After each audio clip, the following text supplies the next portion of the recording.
Hi everyone, welcome again to my YouTube channel versatile kitchen. मैं हूं आपकी दोस्त और होस्ट सोनिका। आप सबको मेरी तरफ से दिवाली की हार्दिक शुभकामनाएं। तो आज इस दिवाली के पावन अवसर पे मैं आपके साथ बहुत ही डिलिशियस और एकदम ऑथेंटिक हलवाई स्टाइल बेसन के लड्डू बनाने की रेसिपी शेयर करूंगी। इसे हम एकदम पारंपरिक तरीके से बनाएंगे। ये लड्डू बनाने में आसान और खाने में इतने ज़्यादा डिलिशियस हैं कि अगर आपने एक लड्डू खा लिया तो आप अपने आप को और लड्डू खाने से रोक नहीं पाएंगे। और अगर आप इन बेसन के लड्डुओं को बनाने की रेसिपी देखना चाहते हैं तो इस वीडियो को शुरू से एंड तक ज़रूर देखें ताकि आपके लड्डू भी एकदम परफेक्ट और हलवाई स्टाइल बन सकें। और अगर आपको मेरी आज की रेसिपी पसंद आए तो आप इस वीडियो को ज़्यादा से ज़्यादा लाइक और शेयर करें और चैनल को सब्सक्राइब करने के साथ साथ बेल आइकन को प्रेस करना बिल्कुल ना भूलें, जिससे आपको मेरे आने वाले वीडियोस की अपडेट्स लगातार मिलते रहें। तो चलें जल्दी से आज की रेसिपी शुरू करते हैं। लेकिन रेसिपी शुरू करने से पहले एक नज़र इसके इंग्रेडिएंट्स पर।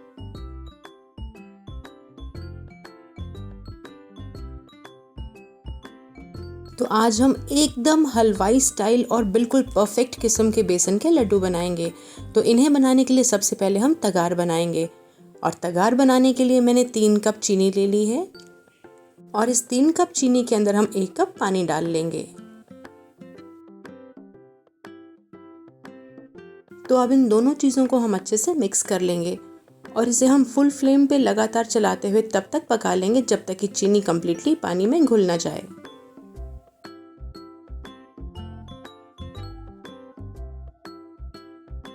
आप देख सकते हैं कि चीनी पूरे तरीके से पानी में घुल चुकी है और इसे उबाल भी आ रहा है। तो एक बार जब चीनी में उबाल आ जाए इसे हम और 4-5 मिनट के लिए फुल फ्लेम पे पका लेंगे और इसे हम लगातार चलाते भी रहेंगे, क्योंकि अगर इसे हम चलाएंगे नहीं तो ये चाशनी उफन करके कढ़ाई के बाहर भी गिर सकती है। तो इसीलिए लगातार चलाते रहें इसे।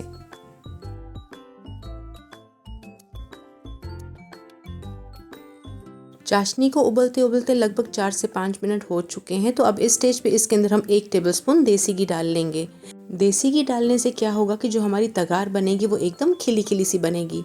तो अब देसी घी को भी चाशनी के साथ अच्छे से मिक्स कर लें। जैसे ही देसी घी अच्छे से मिक्स हो जाए तो इस चाशनी को और 5 मिनट के लिए फुल फ्लेम पे लगातार चलाते हुए पका लें।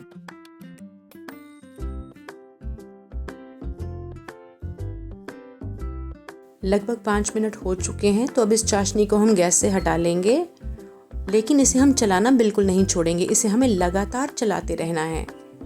अब जैसे जैसे आप इसे चलाते रहेंगे धीरे धीरे ये चाशनी थिक होती रहेगी।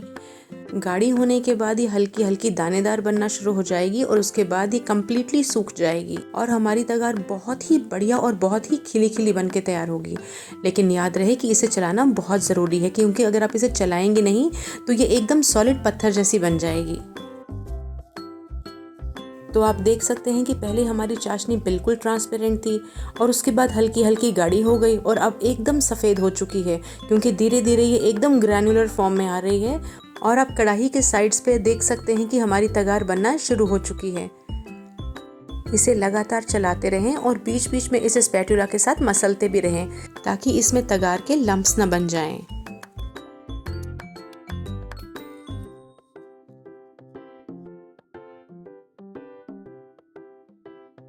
आप देख सकते हैं कि हमारी तगार बन करके तैयार हो चुकी है।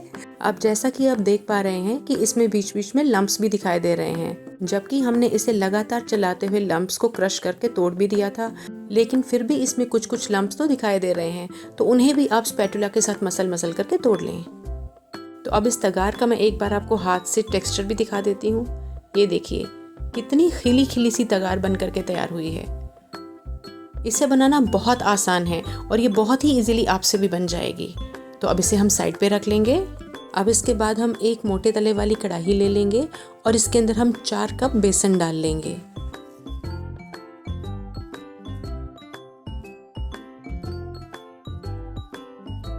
चार कप बेसन डालने के बाद इसके अंदर हम आधा कप देसी घी भी डाल लेंगे। नहीं, इसमें सिर्फ हमने आधा कप ही देसी घी नहीं डालना है, और भी डालेंगे, लेकिन अभी सिर्फ इतना ही। धीरे धीरे करके डालते रहेंगे इसके अंदर देसी घी, क्योंकि अगर एक ही बार में हम सारा देसी घी डाल लेंगे तो हमारे लड्डू ज़्यादा गीले हो जाएंगे और अच्छे से लड्डू बंद नहीं पाएंगे। सो इसीलिए देसी घी हम थोड़ा थोड़ा करके डालेंगे। तो अभी मैंने आधा कप देसी घी डाला है। तो बेसन को देसी घी के साथ बहुत अच्छे से मिक्स कर लेंगे। अच्छा, तो जैसे हमने तगार को फुल फ्लेम पे पकाया है, इसे हमें बिल्कुल धीमी फ्लेम पे रोस्ट करना है, बिल्कुल धीमी फ्लेम पे। जितना स्लो फ्लेम पे इन लड्डुओं को हम बनाएंगे उतने ही डिलिशियस हमारे ये लड्डू बनेंगे। बेसन को रोस्ट होते होते 10 मिनट हो चुके हैं और इसका रंग भी बदल चुका है। तो अब इस स्टेज पे इसके अंदर हम 2 टेबलस्पून देसी घी और डाल लेंगे और इस देसी घी को भी हम लगातार चलाते हुए बेसन के साथ मिक्स कर लेंगे और थोड़ी देर के लिए और रोस्ट करेंगे। बेसन को रोस्ट होते होते लगभग 15 मिनट हो चुके हैं। तो अब इस स्टेज पे इसके अंदर हम 2 टेबलस्पून देसी घी और डाल लेंगे और अब इसे भी हम लगातार चलाते हुए बेसन के साथ मिक्स कर लेंगे और 5 मिनट के लिए इसे हम रोस्ट करेंगे। जैसा कि आप देख पा रहे हैं कि इन लड्डुओं को बनाने के लिए मैंने 4 कप बेसन का इस्तेमाल किया है। सो इसलिए 4 कप अगर आप बेसन ले रहे हैं तो इन्हें लगभग आप 30 मिनट के लिए तो रोस्ट करेंगे ही, लगभग आधा घंटा तो लग ही जाएगा। लेकिन अगर आप 2 कप लेते हैं बेसन और उनके लड्डू बनाते हैं तो भी आपको 20 मिनट लगेंगे। इन लड्डुओं को बनाने में आप जितनी पेशेंस दिखाएंगे ये लड्डू उतने ही लाजवाब बनेंगे। अभी भी हमारा बेसन हल्का हल्का सूखा दिखाई दे रहा है, तो अब इसके अंदर हम 2 टेबलस्पून देसी घी और डाल लेंगे। बेसन के साथ मिक्स करने के बाद इसे हम और 5 मिनट के लिए रोस्ट करेंगे।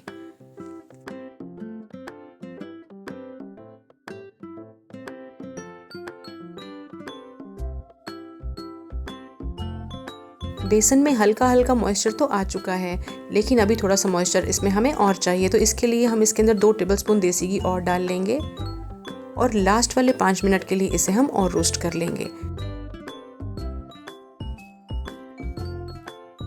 आप देख सकते हैं कि बेसन में काफ़ी अच्छा मॉइस्चर आ चुका है।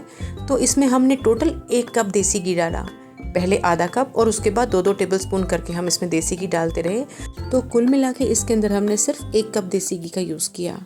तो अब इसे अच्छे से हम रोस्ट करेंगे।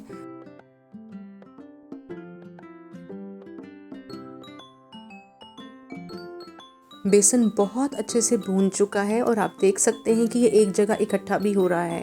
पहले जैसे बेसन सूखा सूखा था, अब वैसा सूखा सूखा बेसन बिल्कुल नहीं है और इसमें से बहुत ही बढ़िया सी खुशबू आ रही है।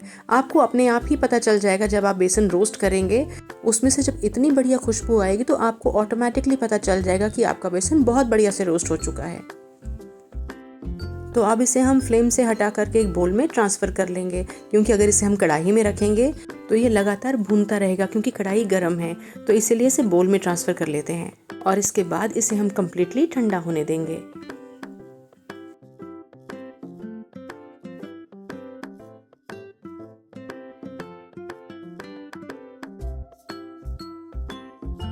अब जब तक ये बेसन ठंडा होता है तब तक हम बाकी की तैयारी कर लेते हैं। तो अब हम एक पैन ले लेंगे और इसके अंदर हम लगभग 1.5 टेबलस्पून देसी घी डाल लेंगे। जैसे ही देसी घी मेल्ट हो जाए तो गैस के फ्लेम को स्लो करके इसके अंदर हम 15 से 20 चॉप किए हुए बादाम डाल लेंगे और इन्हें हम लगातार चलाते हुए हल्का सा रोस्ट कर लेंगे। बहुत ज़्यादा रोस्ट नहीं करना है, बस हल्का सा इनका कलर ही चेंज होना चाहिए।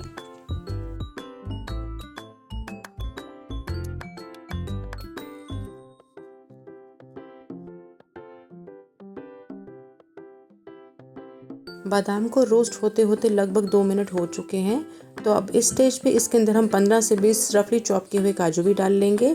साथ ही इसके हम 2 टेबलस्पून खरबूजे के बीज भी डाल लेंगे और अब इन्हें भी लगातार चलाते हुए हम रोस्ट कर लेंगे। काजुओं को रोस्ट होने में ज़्यादा समय नहीं लगता, ये बहुत ही जल्दी रोस्ट हो जाते हैं। बादाम हमने इसलिए पहले डाले थे क्योंकि ये थोड़ा सा समय लेते हैं रोस्ट होने में। आप देख सकते हैं कि ड्राई फ्रूट्स का कलर हल्का हल्का चेंज हो रहा है। तो अब इस स्टेज पे इन्हें हम गैस से हटा लेंगे। जैसे ही ड्राई फ्रूट्स पूरे तरीके से ठंडे हो जाएं, तो इन्हें हम एक ब्लेंडर जार में ट्रांसफ़र कर लेंगे।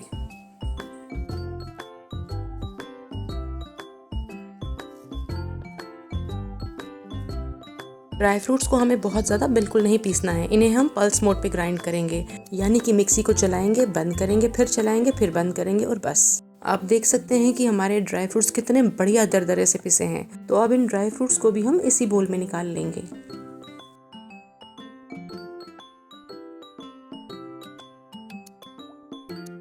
अब इसके बाद मैंने 1 टीस्पून चीनी और 5 हरी इलायचियों के बीज निकाल के उन्हें इकट्ठा ही क्रश कर लिया था। चीनी डालने से ये होता है कि जो इलायची के सीड्स होते हैं वो बहुत अच्छे से क्रश हो जाते हैं। तो अब सब चीज़ों को हम बहुत अच्छे से मिक्स कर लेंगे।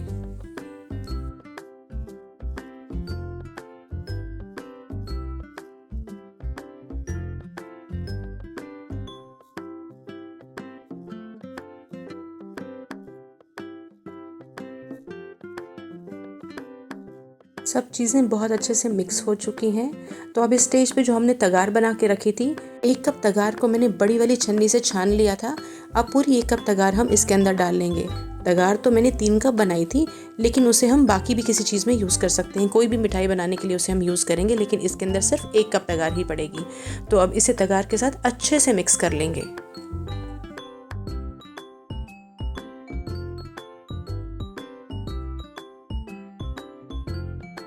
जैसे ही पूरा का पूरा मिक्सचर अच्छे से मिक्स हो जाए और इसमें कोई भी लम्प्स ना रहें, तो फिर थोड़ा थोड़ा पोर्शन हम अपने हाथ में लेके इसके हम लड्डू बांध लेंगे।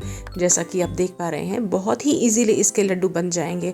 लेकिन याद रहे, जब ये मिक्सचर थोड़ा सा ही गर्म हो, यानी कि हल्का सा गर्म हो, तभी इसमें हमने तगार डालनी है। बहुत ज़्यादा गर्म मिक्सचर में हम तगार बिल्कुल नहीं डालेंगे।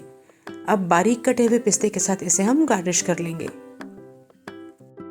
इसी तरीके से अब हम बाकी के लड्डू भी तैयार कर लेंगे।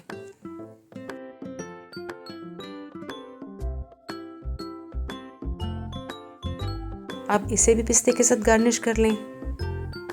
तो है ना एकदम टेम्पटिंग। और ये रहे हमारे एकदम क्रंची और एकदम खस्ता हलवाई स्टाइल लड्डू बन करके बिल्कुल तैयार। तो इस दिवाली आप इन्हें ज़रूर ट्राई करें, ये आपको बहुत अच्छे लगेंगे। बाजार की मिलावट वाली मिठाइयाँ खरीदने से बेटर आप इन्हें अपने घर में बनाएं, और वो भी एकदम शुद्ध तरीके से। ये इतने डिलिशियस बन करके तैयार होते हैं कि अगर आप इस एक लड्डू को खाएंगे तो और खाना चाहेंगे। तो फिर देर किस बात की है, जल्दी से जाएं और आप भी इन्हें बना के ट्राई करें। वीडियो पसंद आए तो इसे लाइक करें, चैनल को सब्सक्राइब करें और ज़्यादा से ज़्यादा इसे अपने फैमिली और फ्रेंड्स के साथ शेयर करें। और मुझे कमेंट्स में तो ज़रूर लिखकर बताएं कि आपको मेरी आज की रेसिपी कैसी लगी, क्योंकि आपका सपोर्ट मेरे लिए बहुत मायने रखता है। Thank you so much and God bless. Stay safe and stay connected.